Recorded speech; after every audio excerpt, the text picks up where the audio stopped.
Assalamualaikum warahmatullahi wabarakatuh. Apa kabar Bapak Ibu guru masa depan? Semoga semua dalam keadaan sehat walafiat.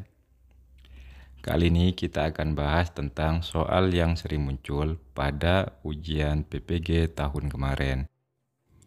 Dan insya Allah soal PPG tahun 2023 pun tidak jauh beda dengan tahun 2022.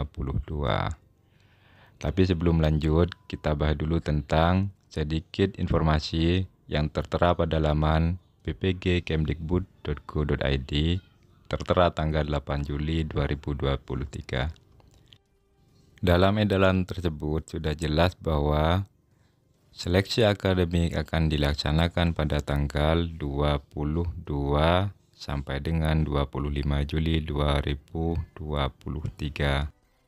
Berarti tinggal menghitung hari Bapak Ibu.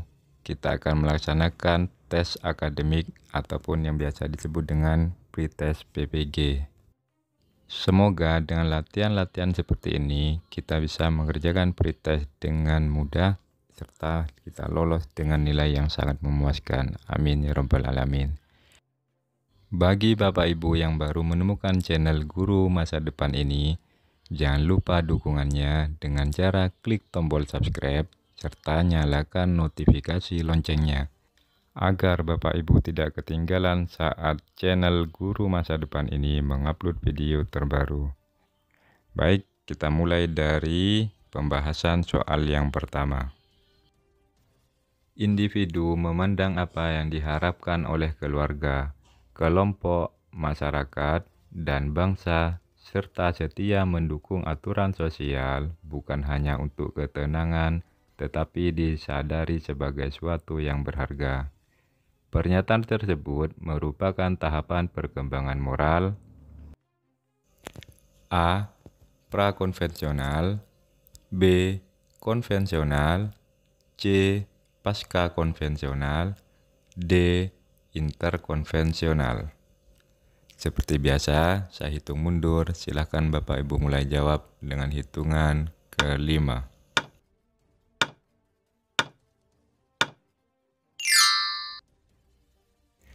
Betul sekali Bapak Ibu. Jawaban yang paling sesuai dari pernyataan tersebut adalah C. Pasca konvensional. Next, soal berikutnya. Memaksimalkan kegiatan ekstrakurikuler, melakukan rekreasi dengan guru, dan melakukan kegiatan informal lainnya memiliki fungsi untuk mengatasi kesulitan belajar dalam hal A. Mengemukakan gagasan, B. Mengaktualisasikan diri, C. Penciptaan hubungan yang baik, D. Memformulasikan tindakan. Bapak Ibu boleh jawab dengan hitungan mundur mulai dari angka 5. Yap, jawaban yang betul adalah C. Penciptaan hubungan yang baik. Kata kuncinya adalah Bapak Ibu, di situ ada kegiatan ekstrakurikuler serta melakukan rekreasi dengan guru. Maka dari pernyataan tersebut dapat disimpulkan bahwa hal tersebut mengatasi kesulitan belajar dalam hal penciptaan hubungan yang baik, atau jawabannya C. Next, soal berikutnya. Seorang peserta didik merasa kurang bersemangat pada jam usai pembelajaran. Dia bahkan lebih senang tinggal di sekolah sampai sore. Petugas kebersihan sekolah sampai menyuruhnya pulang karena matahari hampir tenggelam. Peserta didik tersebut dicurigai memiliki hambatan pengembangan potensi berupa faktor A. Inteligensi dan kognitif, B. Budaya dan pembiasaan, C. Keluarga dan lingkungan masyarakat, D. Emosional dan kepribadian. Baik, Bapak Ibu bisa mulai menjawab dengan hitungan mundur mulai 5.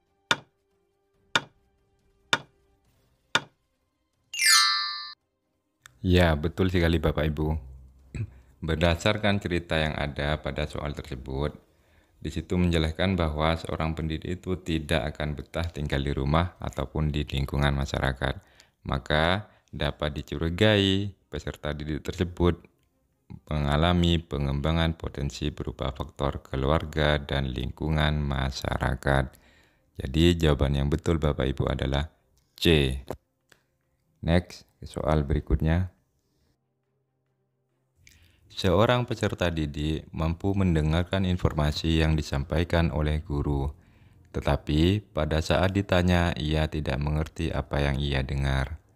Peserta didik tersebut mengalami kesulitan atau gangguan belajar dalam hal A. Kesulitan akademis, B. Gangguan simbolik, C. Gangguan non-simbolik, D. Gangguan sosial. Nah, silakan Bapak Ibu bisa jawab. Saya hitung mulai angka 5.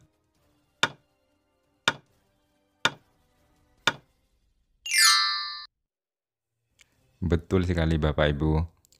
Dari cerita tersebut, di situ peserta didik kita mengalami kesulitan gangguan belajar dalam hal gangguan simbolik.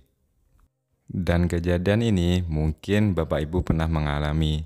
Saat kita menerangkan pada siswa kita, dia mampu mendengarkan. Tapi jika kita berbalik bertanya pada mereka, mereka tidak bisa menjawab apa yang kita sampaikan barusan. Itulah yang disebut dengan gangguan belajar dalam hal simbolik Bapak Ibu. Next ke soal berikutnya. Perbedaan antara konseling dan wawancara terletak pada maksud dan tujuannya. Tujuan konseling adalah A. Membantu siswa agar dapat memecahkan masalah pribadinya. B. Membantu siswa agar dapat melakukan penyesuaian diri dengan lingkungannya. C. Membantu siswa agar dapat mengatasi kesulitan belajar. D. Membantu siswa agar memperoleh informasi tertentu. Baik, Bapak Ibu boleh jawab dengan hitungan mundur angka 5.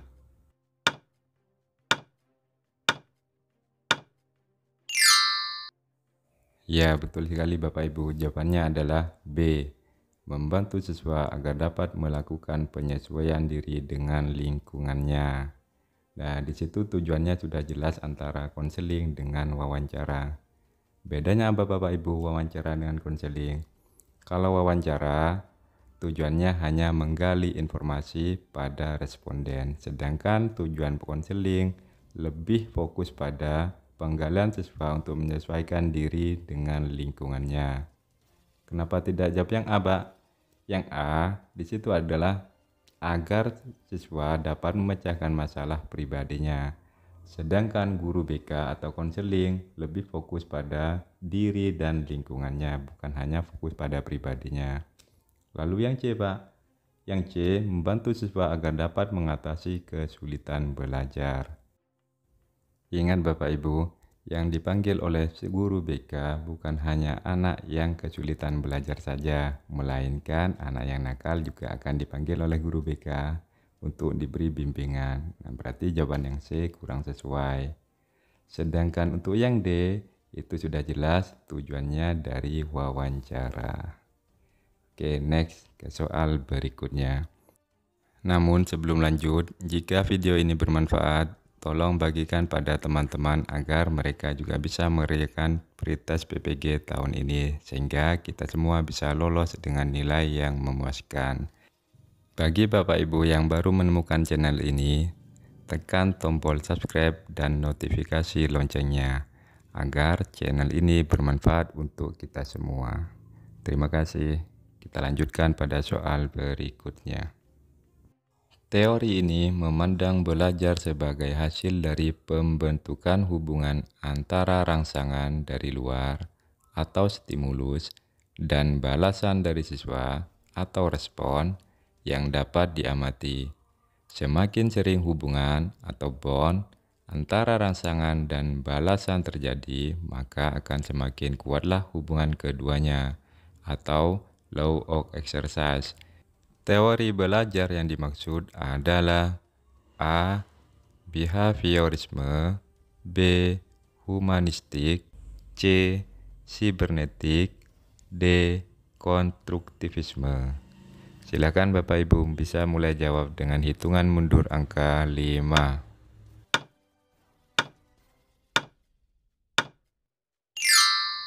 Ya, betul sekali Bapak Ibu. Jawabannya adalah A. Behaviorisme. Karena dalam penjelasan soal di situ disebutkan bahwa ada hubungan antara rangsangan dari luar dengan respon. Kunci dari soal tersebut Bapak Ibu terdapat pada kata rangsangan atau stimulus.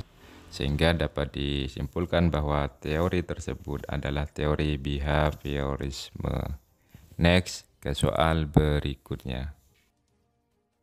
Di dalam proses pembelajaran, para siswa dihadapkan dengan situasi di mana ia bebas untuk mengumpulkan data, membuat dugaan atau hipotesis, mencoba-coba atau trial and error, mencari dan menemukan keteraturan atau pola, mengeneralisasi atau menyusun rumus beserta bentuk umum.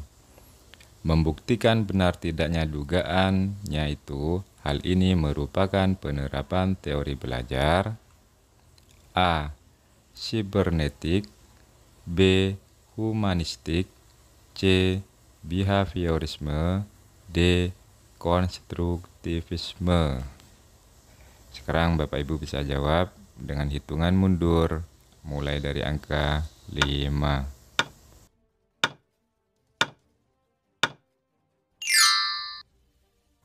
Ya, betul sekali Bapak Ibu. Jawabannya adalah D.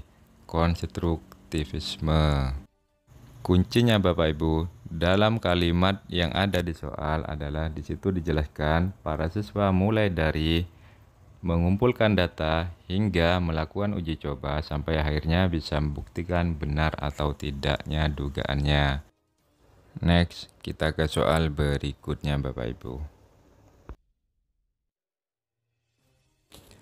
Menurut teori ini, peranan guru dalam pembelajaran adalah sebagai fasilitator, motivator, dan memberikan kesadaran mengenai makna kehidupan pada siswa.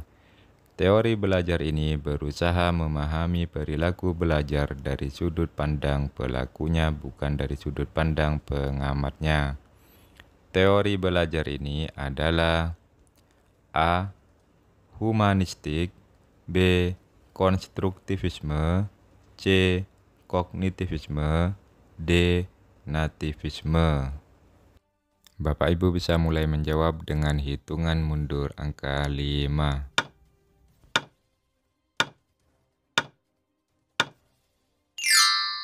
Betul sekali Bapak Ibu, jawabannya adalah teori belajar humanistik.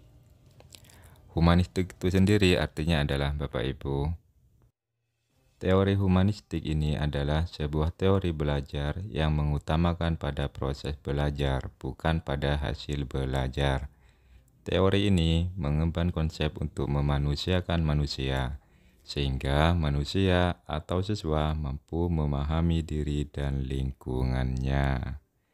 Oke, sudah jelas Bapak Ibu. Di situ pengertian dari teori humanistik. Kita kembali pada soal.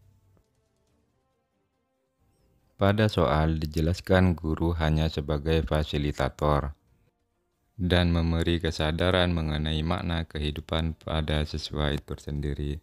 Artinya manusia memanusiakan manusia Bapak Ibu. Di situ siswa bisa mengenali diri serta lingkungannya. Maka itulah yang disebut dengan teori humanistik Bapak Ibu. Next, ke soal berikutnya.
Pada masa kini, siswa dituntut untuk dapat belajar setiap saat dan bisa terjadi di manapun. Hal ini terjadi karena kemajuan teknologi yang memungkinkan belajar jarak jauh dalam jaringan atau online. Pernyataan di atas sejalan dengan teori belajar. A. Sibernetik. B. Konstruktivisme. C.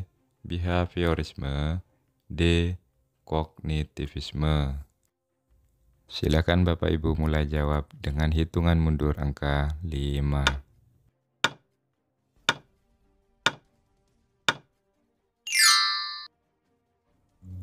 Jawabannya adalah Bapak Ibu, sibernetik.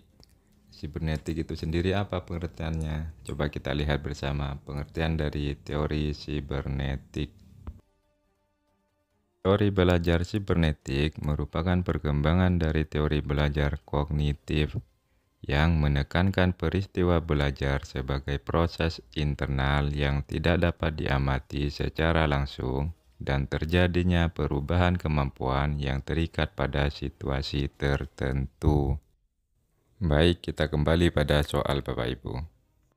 Pada soal sudah sangat jelas dengan pengertian tadi yang sudah saya sampaikan Bapak Ibu. Maka jawabannya adalah teori belajar sibernetik. Untuk Bapak Ibu yang baru melihat channel ini, jangan lupa dukung channel ini dengan cara tekan tombol subscribe dan nyalakan notifikasi loncengnya. Terima kasih, mari kita belajar bersama untuk menggapai tujuan yang lebih baik dalam dunia pendidikan. Mungkin itu saja yang dapat kita bahas kali ini. Nanti next video berikutnya akan saya bahas soal-soal pedagogik ataupun soal lainnya yang kemungkinan besar akan keluar pada pretest PPG 2023 ini. Saya doakan semoga semua yang akan melaksanakan pretest PPG 2023 semua lolos dengan nilai yang sangat memuaskan, sehingga pada akhirnya kita akan mendapatkan sebuah sertifikat yang membuktikan bahwa kita adalah seorang guru yang profesional. Demikianlah Bapak Ibu, terima kasih atas segala waktu yang telah Bapak Ibu luangkan untuk melihat video saya ini. Semoga video ini bermanfaat. Jangan lupa share, like, dan komen di video ini. Bagi Bapak Ibu yang ingin mengikuti tryout, silakan Bapak Ibu bisa bergabung dengan grup Telegram kami. Demikianlah, wabillahi taufiq wal hidayah. Wassalamualaikum warahmatullahi wabarakatuh.